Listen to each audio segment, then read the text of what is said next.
Hello. तो friends, मैं बोलना चाह रही हूँ उन लोगों के लिए जो नए नए मेहंदी सीख रहे हैं।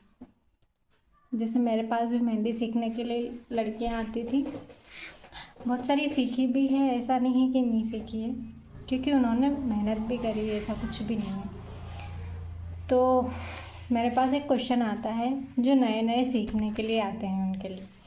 तो बोलते हैं, हम दीदी हम सीख पाएंगे कि नहीं सीख पाएंगे।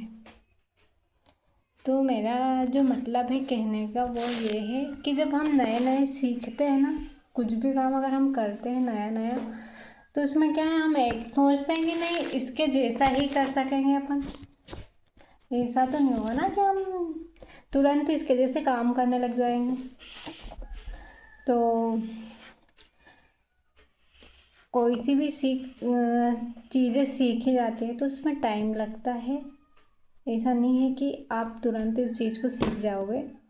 फिनिशिंग में भी टाइम लगता है, आपका वर्क पहले से और बाद के में इम्प्रूव भी होता है अगर आप उसमें मेहनत करोगे और आप उसकी प्रैक्टिस करोगे तो। बाकी अगर आप प्रैक्टिस नहीं करोगे तो उसमें हम जैसे सिखाने वाले लोग हैं, उनका कोई मतलब उनकी कोई गलती थोड़ी ना होती है। हाँ, हालांकि कुछ चीज़ें हो जाती हैं, मिस्टेक हो जाती हैं, पर आप जैसे कि बोलते हो कि यार हम तो सीखे नहीं, हम तो इतने दिन सीख आए थे, इतने दिन में सीखे नहीं, ये वो।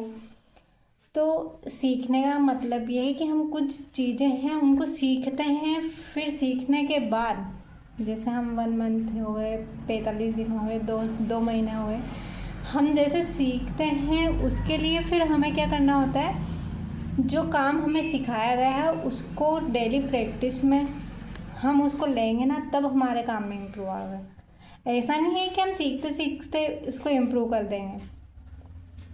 तो ध्यान रखें इस चीज़ का, किसी को बोले मत गलत। Bye bye.